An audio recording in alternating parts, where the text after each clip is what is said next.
Good morning. My name is Beth Gillespie, and I am a member of the Westminster Social Justice team. The Social Justice Forums are built around a common theme, and this program year, the theme is moving from understanding to transformation, affecting change together, guided by God. Through these forums, we want to explore capabilities we need to build and norms we need to examine in order to be effective transformation partners in our community. This morning, we are pleased to welcome Reverend Jean Greenwood, speaking about restorative justice.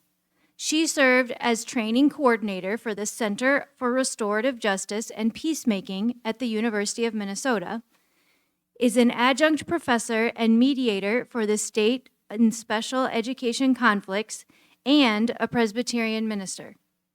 Restorative justice offers an alternative perspective on crime and how crime is addressed. Though its origin lies in the modern criminal justice system, the paradigm and processes of restorative justice have ancient underpinnings as well as relevance in other contexts. Restorative justice brings us hope that harm can be repaired and that the fabric of community can be rewoven. Before we get started, just a couple of items. For those attending in person in the Meisel room, raise your hand and we'll bring a microphone for you so that all, including those on the live stream, can hear your question and comment. For those on the live stream, please submit your comment or question in the live stream chat, and we'll monitor that and raise your question and comment here in the room. And we're going to ask today that you hold your questions until the end so that our presenter can get through her information first, and then we'll have some time at the end. As part of our ongoing effort to promote respectful conversations around concerns in our community, the Social Justice team has established guidelines for the Social Justice Forum that you now see on the screen. So these are the guidelines. We'll have these up again before the Q&A, but we want to make sure that we hear from a variety of voices, that we ask questions that are coming out of curiosity or clarification, that we're keeping our questions short, especially the lead-in, so that we have time to hear from as many people as possible, that we listen from the heart with compassion, and that our questions honor the image of God by avoiding stereotypes and generalities. So before we get started, we're going to begin with a short prayer. Let us pray. Holy One, God of justice, breathe into us today a spirit of curiosity and humility. Help us engage with mindfulness, following the lead of voices from our community. Guide our speech and our self-awareness so that we may honor the divine in all people. Amen. So now, please welcome Jean Greenwood for today's forum.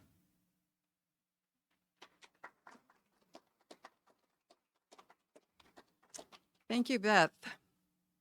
Glad to be here and talk about something that is very close to my heart and has been really impactful in my life. Just a note, I brought along some articles I've written on restorative justice, church conflict, using restorative processes in church. I don't have copies, but if you can just put your name and your email down, and I'll email those to you. So, we're here to consider human error. That's the ocean in which we swim. And that's what crime is about. And every culture, every society has to figure out, what are we going to do about human error? When people mess up, break laws, violate each other, wrong each other in some kind of way, how are we going to deal with that in a way that allows us to sustain our life together? That's a pretty basic question, isn't it? That's the task. And so crime is a part of the ocean in which we swim. Lots of us have concerns about the criminal justice system. I think probably most of us know that we have a very high incarceration rate. In the US, for every 100,000 people, we incarcerate 664. And the UK incarcerates 129. And then there's Norway, incarcerates 54 people for every 100,000 people. So we are way up there. Costs of incarceration. In Minnesota, per year, per inmate, in 2020, it was over $75,000. So a lot of money goes into this. We've heard also that recidivism rates are high, that people keep cycling back through the criminal justice system, that one time in prison isn't necessarily it for people. And also, historically, there's been very little role for victims. Now, victims can present typically a victim impact statement. And that's satisfying only to a certain degree, so they have not had much of a role.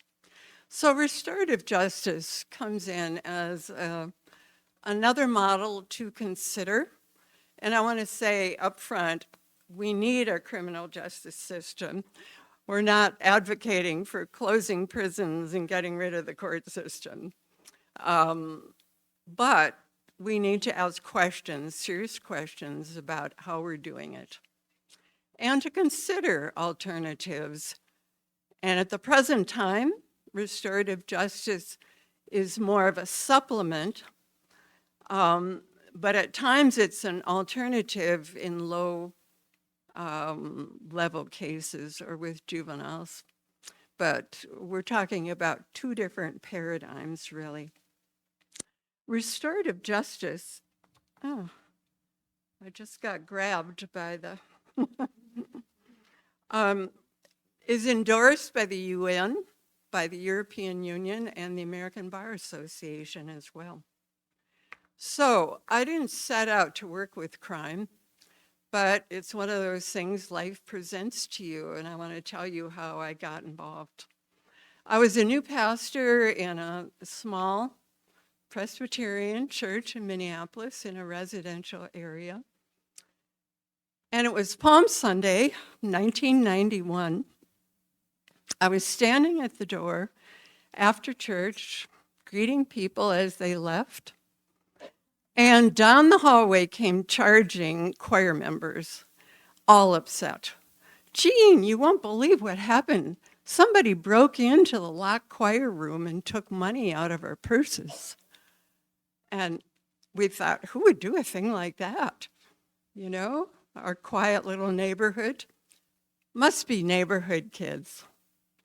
Well, within a few days, one of the boys from the youth group came with his mom and said, I saw what happened. It was 3 boys from our youth group. And it turned out that they had been helping themselves to money from the offering plate as they were eager volunteer ushers. So we had a problem.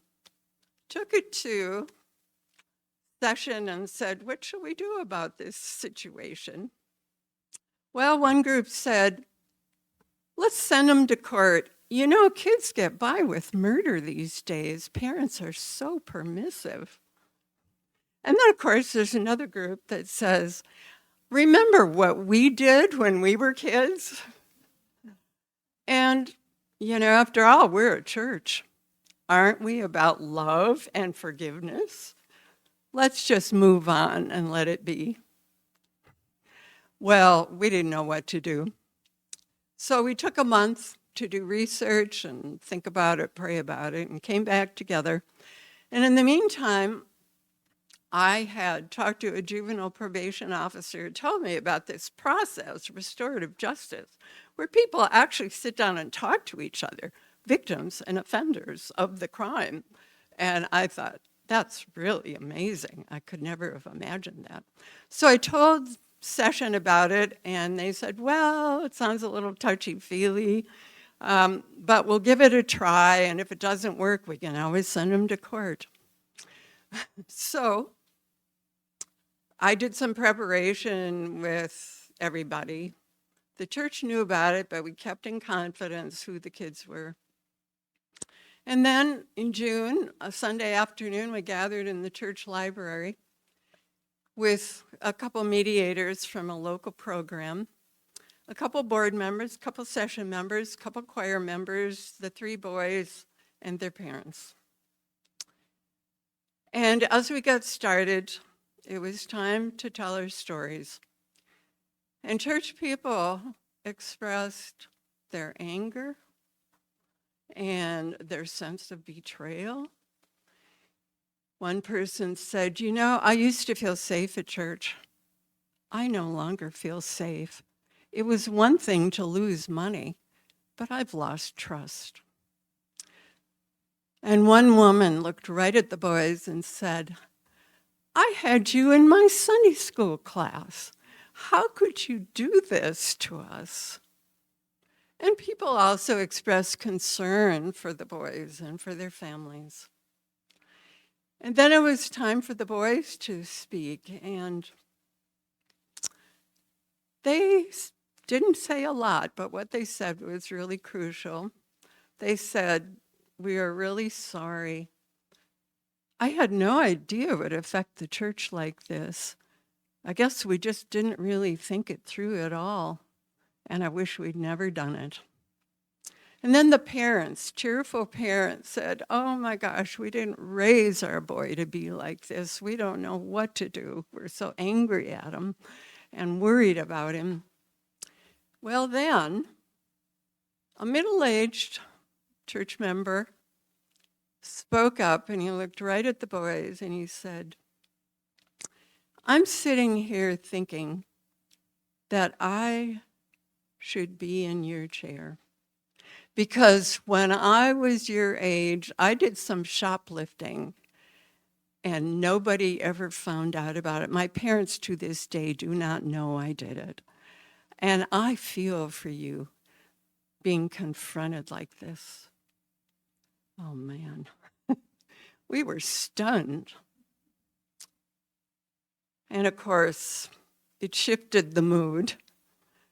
And yeah, people expressed their more compassion and more caring and more support for the boys. Well, then it was time to work out some kind of resolution. So the boys agreed to pay back the church with their summer jobs, and they agreed to do some service for the church. They were going to do lawn mowing, childcare. One of them was an artist. He was going to design bulletin covers. And we, the church members, agreed that we were going to be with the boys as they did their work, not to supervise them, but to rebuild relationships. Something had gone wrong here.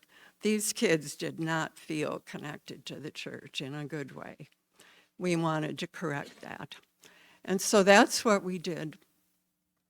And as we got up from the table and tears were flowing and hugs were spontaneous, and spontaneously we grabbed hands for a circle and had prayer together. And I thought, I had no idea that it could be this moving. And I knew I would never forget it. And what was so, and as we were packing up to leave, the angriest soprano went up to the boys and she said, I want you to know that if you ever have another problem and want somebody to talk to, you can come and talk to me because I'm your friend. And she gave him great big hugs. And then I had a chance to witness how the congregation let this go. people were satisfied with what had been done.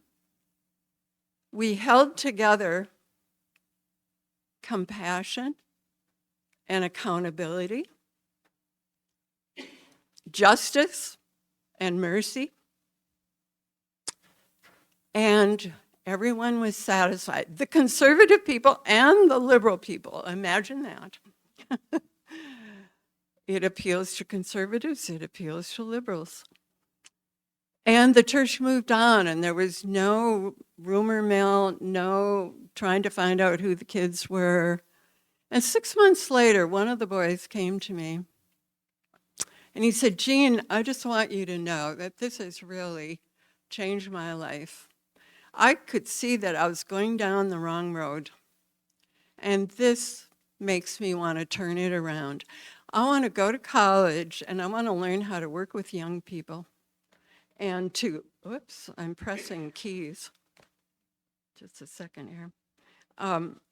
Learn how to work with young people so I can help them to make good choices in his life. And that's what he did. And he became a juvenile probation officer in Dakota County.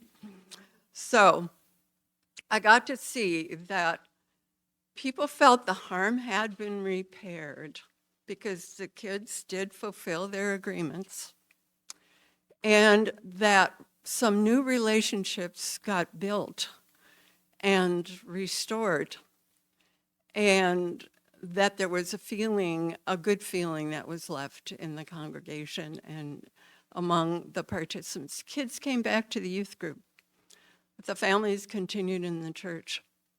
So that was my beginning, and I thought, whoa, this is really something to pay attention to. So restorative justice in this case, I felt was restorative. And it was generative. It actually created things, good things, that had not been there before in terms of relationships with these young people. So that was my entree into restorative justice. And from there on, I went to work, after I left that congregation, went to work in restorative justice. So what makes it work? What makes it work? Touchstones. These are some elements that are really critical for it to work well. You don't just put people together in a room and say, okay, victims and offenders, let's sit down and talk. So face-to-face is really powerful. It's real. It's the real person who committed a crime, who received the crime. It's very powerful for everyone to be able to have a voice and tell their story. It needs to be voluntary. If you coerce people to participate, you get a whole different quality of, it really doesn't go very well. So even for offenders, if you coerce them to be there, they come with a bad attitude, and it can re-victimize the victim, which we don't want to do. So what's critical to all that is doing preparation, meeting with people in advance and hearing their story, telling them about the process, and helping them to decide whether or not they want to participate. So key thing. And if you don't do participation, it's very intense, and people can be very retributive and angry, and it's not helpful to people. A facilitative style on the part of the facilitator, and then a simple process. So it's, you got a sense of it from my story, but people are welcome. There are guidelines created. What do you need in order to feel safe enough to speak your truth? Such as, we will speak and listen with respect. We will allow each other to speak without interruption. Those are the guidelines, and we all agree to them. Sharing the story. The stories are the key piece. That's the heart of it. And it's the story that helps open people up. When you hear someone's personal story, you start to develop some compassion and some understanding and empathy. And it's really critical. But it's really important how you set it up. So if I were to say, tell your side of the story, it sets it up in an adversarial way. So what I say is, what did you see and hear and feel at the time of this crime? And how do you feel about it now? So that people get into their I messages. So instead of coming and attacking somebody, you come and you say, when I came home and I saw my door was broken down and I felt afraid, and anyway, it creates a different atmosphere and it allows people to enter your story. So then how do we repair the harm? Where do we go from here? And people get very creative. It's whatever works for the parties. And they all have to agree to it. The offender too. It's all done by consensus. Some people want a letter written to them, an apology letter. Some want them to meet their children who are still scared because of the break-in. Somebody wanted their fence painted. I mean, it's whatever works for people. Some people want to get together again and go out to lunch. I mean, it happens. It surprises them as well as me. So, and then closing and the agreements. Whoops.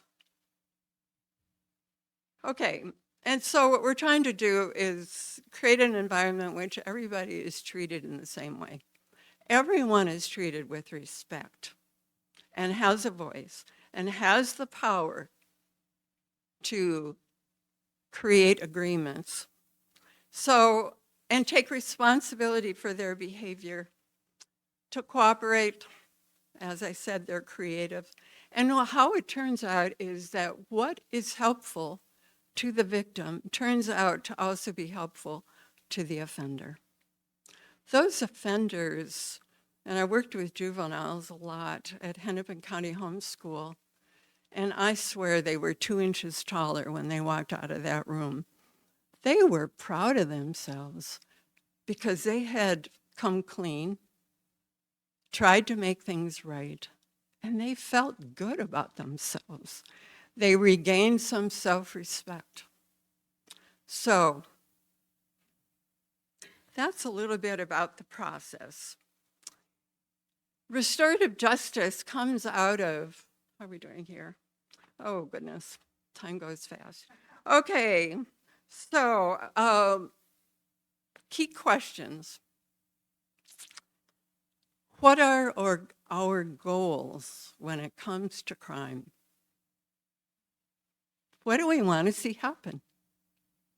Well, we want to prevent further crime. We want to see offenders become law-abiding. Second key question, okay, how do we get there? How do we achieve those goals? So we've got our traditional criminal justice system, and it is really based on the idea that punishment will be a deterrent to crime. Except that it's not. It doesn't seem to work very well. The idea is if we cause enough pain to people, enough discomfort, enough loss, they won't want to commit any more crimes, right? But in the metro area, for those people who have a felony release, 50% of them will return to court within 1 year. So we have to take a look at how it's working, because it's not working very well in terms of rehabilitating people, if that's what our goal is. So enter restorative justice, which says crime is interpersonal. It happens to people and people are affected. So we should have an interpersonal way of dealing with it, involve the actual parties. So,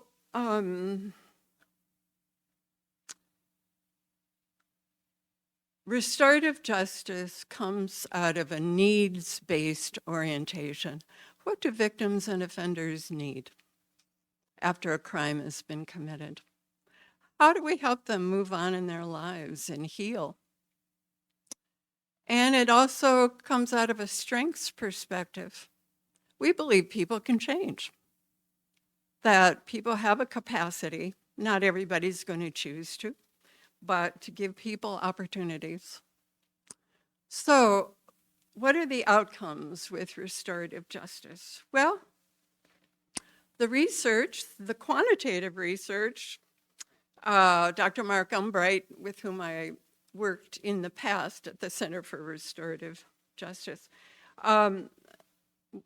did research, and one of the programs I was involved in the research. Participant satisfaction, 80 to 90% on the part of both victims and offenders. What if we asked people who are incarcerated about their level of satisfaction? Perceptions of fairness, the same, 80 to 90%. Fairness about the process. Completing restitution. In one program, 81% completed it, and the control group that didn't go through restorative justice, 58% completed.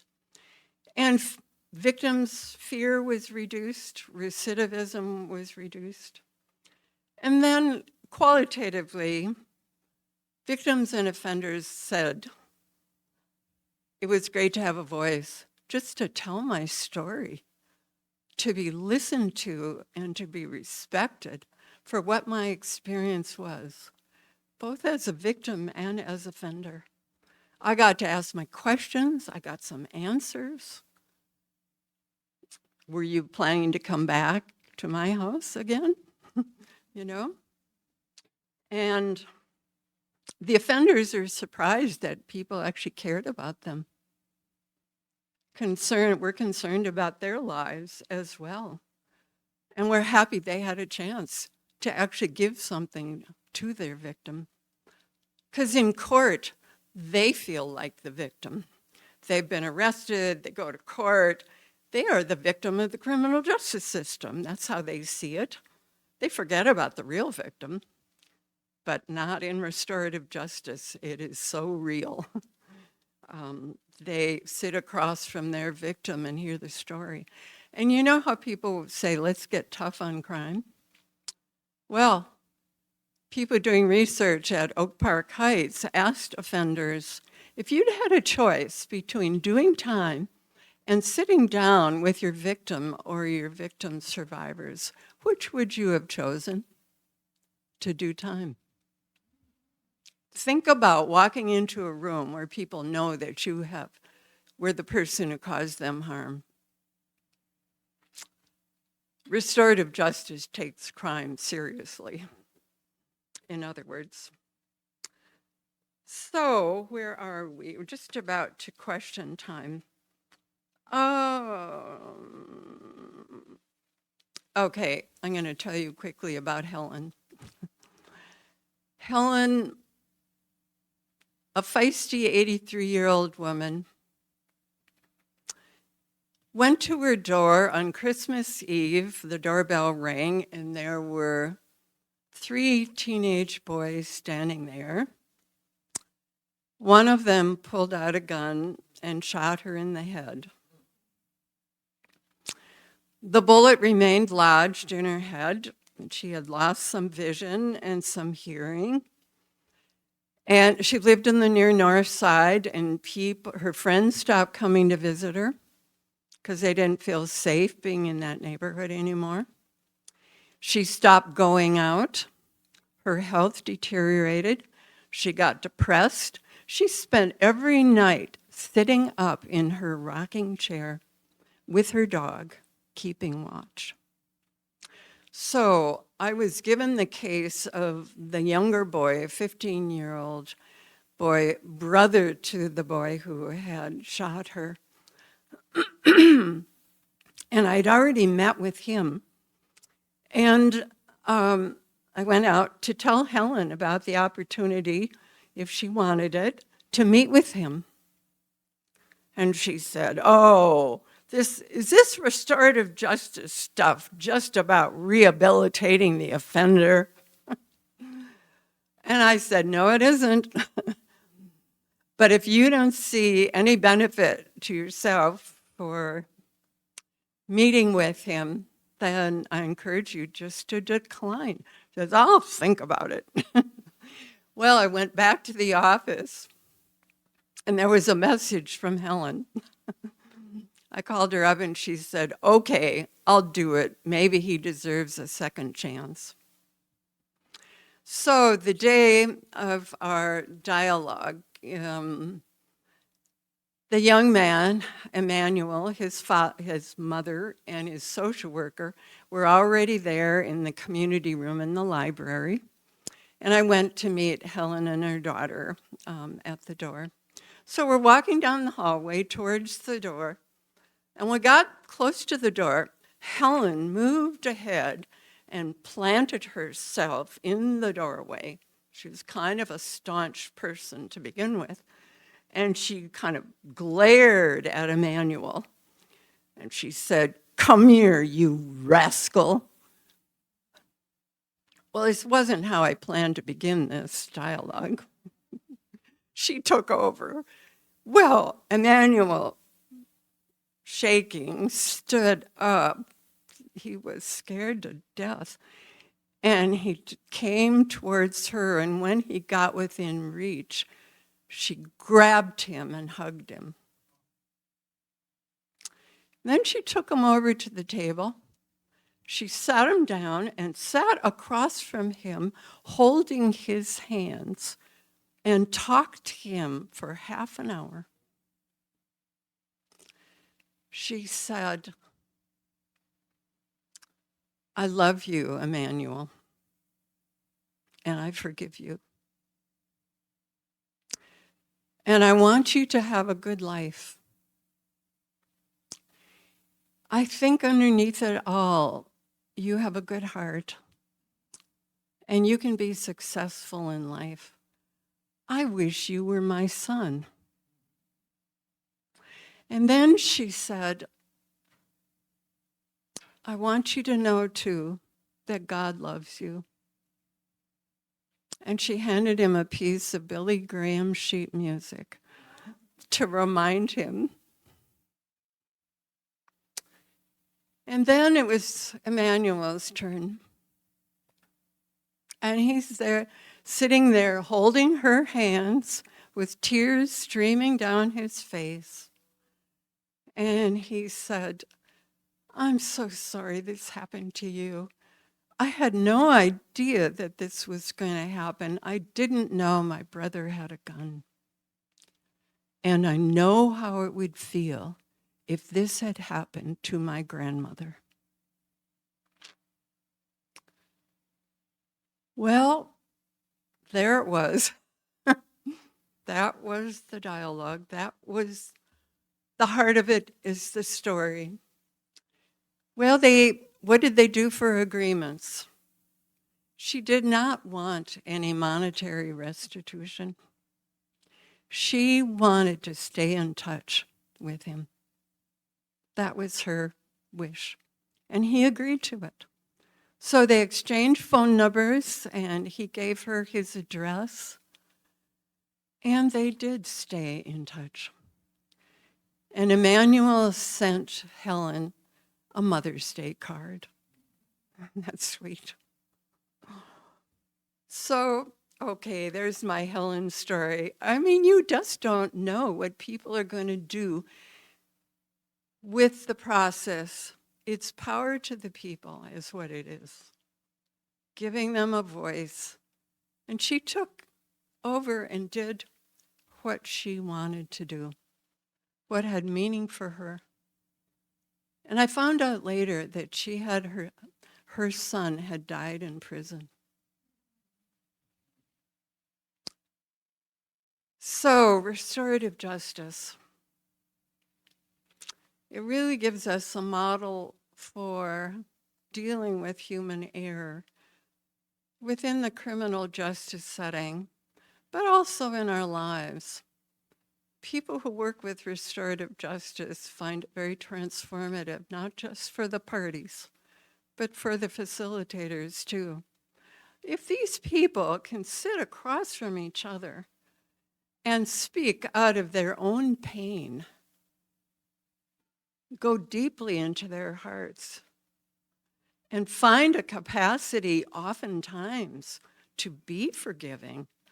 You know, they get there and they say, oh my gosh, this is just a kid, a pimply kid, you know, not this horrific monster who broke into my house. If people can do that, then why can't I? You know, why can't I be real with people and be vulnerable and be forgiving and have empathy and share also my own struggles? So restorative justice is transformative, and it gives us hope, I think, also for what can happen in the criminal justice system. The state of Minnesota has chosen to re-up a center for restorative justice through the Department of Public Safety to deal with juvenile crime. So we used to be in the forefront, and then we lost it, and now we're back at it again. So it's not going to go away because it's such a powerful model. Okay, your questions. What would you like to? Oh, okay. So I have the mic. If you have a question, you can raise your hand. I'll come around. Questions, comments, whatever. Yeah, thank you. This was really, really interesting.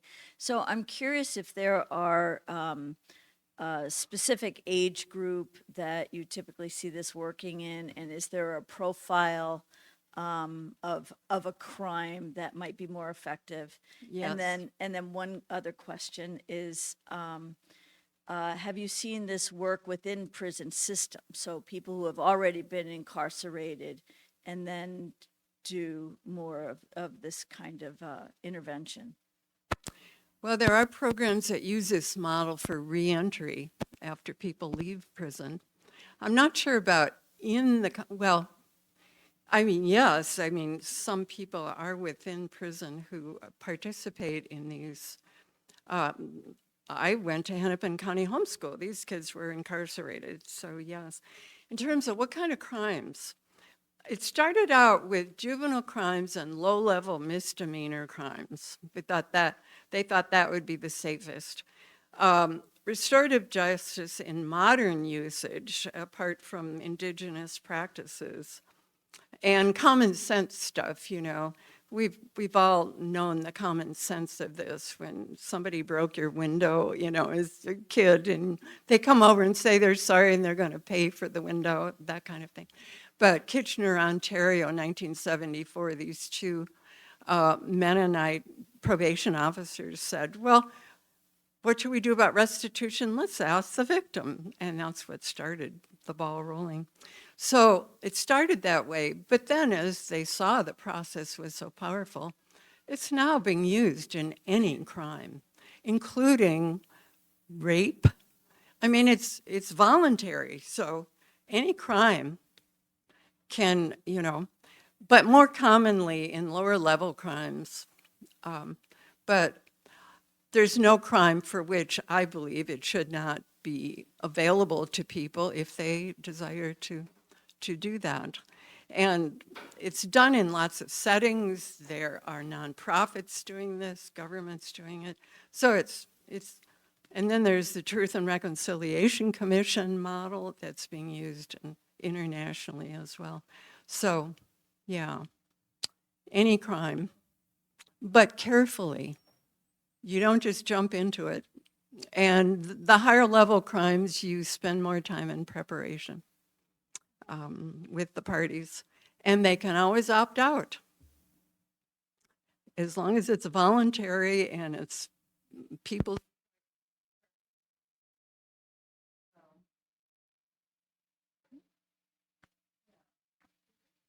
Yeah, I think we lost your mic. You're getting a new one.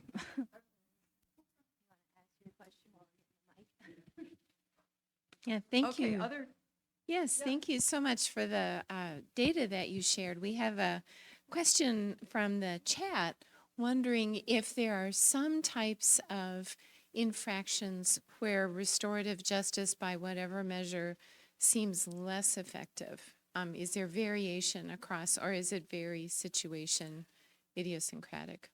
I don't think it varies by the crime, but it depends on the parties. You know, again, voluntariness, preparation, careful preparation. In the preparation, people have a chance to tell their story in a safe place. They get a chance to check me out, you know, and so that's where you kind of sort out. They sort out whether they want to participate, and I sort out what kind of preparation do we need, you know. So not by the crime. I have a video of a woman who was raped and went through a process with her rapist. And he, in fact, went ahead and committed further rapes when he got out. But she said she got what she needed. She got what she wanted. She had a voice with him and told him how it affected her. And he had tears in his eyes, and it meant everything to her, and she moved on in her life. So, yeah, it's really case by case. Yeah. I think I've got the talking stick next. So I have a sort of mechanical questions like, how would one initiate this? What agencies would we go to if we wanted it? Just some of the, how does Yeah. this actually get turned on, if you will? Yeah. Well, and again, because it's not, it's piecemeal. So there are programs here and there that offer different kinds of restorative justice things. So we don't have a uniform system at this point. And so cases can be referred from the city attorney's office. That was where I got cases. There are organizations that do diversion programs, typically for juveniles. And so, but it's usually routed through the police. So a crime happens, you tell the police, they can refer it to a diversion program.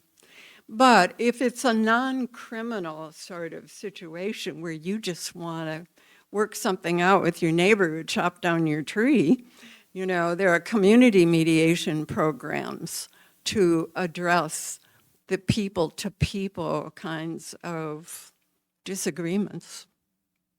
And you can always call me and talk to me or email me, Tagging off of that question, what do we need to do you think, to make this more mainstream, to make it more of a systemic, we've got the kind of more traditional criminal justice, Yeah. but we also have this other stream, and let's start working toward this other stream. What do we need to do that? Yep. Well, this is a counterculture grassroots movement for social change, and it's been a challenge from many sources. So if you know victim advocates, talk to them about restorative justice. You go to a candidates forum, ask them about restorative justice. Speak to your legislators, talk to people you know. How many of us have been victims of crime? I mean, literally. Yeah. So, victims of crime, tell them about this, and you encourage them to see if they could have a restorative justice process for the crime that they've, experienced. speak right, whatever it is. It's an uphill thing because you're working against a system that's pretty entrenched. So, yes, sir. Are there, is there a state or are there a series of states that have an extensive program? If we're interested in learning more about this and where it has worked, where should we look? Well, it used to be Minnesota, but I'm not sure. I'd have to check out what the current state is. There was an excellent article, though, in the Star Tribune that I could email you. It was about Colorado and their use of restorative justice and the effectiveness with juveniles. And actually, New Zealand, their entire juvenile justice system is restorative justice. So it is systemic. And they have a background culturally, the Maori of the family group conference, so that was a part of their culture. But I'm not sure what states, but you know, we have experts here in Minnesota. Mark Umbright is on top of a lot of it, and I can do some research, but I can send you that article too if you put your email down. Good morning, Jean. Hi. You started with a story that happened in your church, and it rang to a story that we experienced at House of Hope Church. No, not House of Hope, sorry, Christ Presbyterian in Edina. And it was a situation where a neighbor of mine was a pastor there who had a family, you know, and a wife, and was one of the neighborhood as well as being in the church. And the church discovered he was the pastor of missions and was doing great work in the world on missions. And he stole $92,000 from the church, from the mission fund. And the church's reaction, of course, initially was just outrage, just fury. Having been violated and where it had been violated from our poorest and most vulnerable.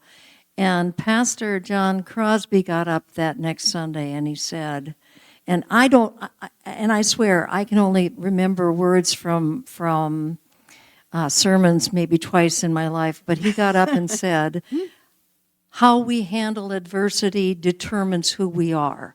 And he kept on saying it, how we handle adversity determines who we are. And I think it fits very well Amen. In this restorative justice. Absolutely. And I just wanted to ask one question. I didn't hear you in the whole restorative justice movement really talk about race and how this, you know, our prison systems have incarcerated people disproportionately on the basis of race. I wonder if you can talk about that.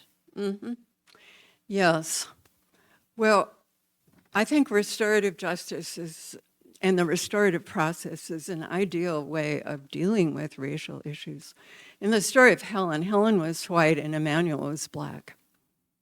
And I've done mediations in workplace around racial issues and it's giving people a voice in a careful, structured, simply structured way.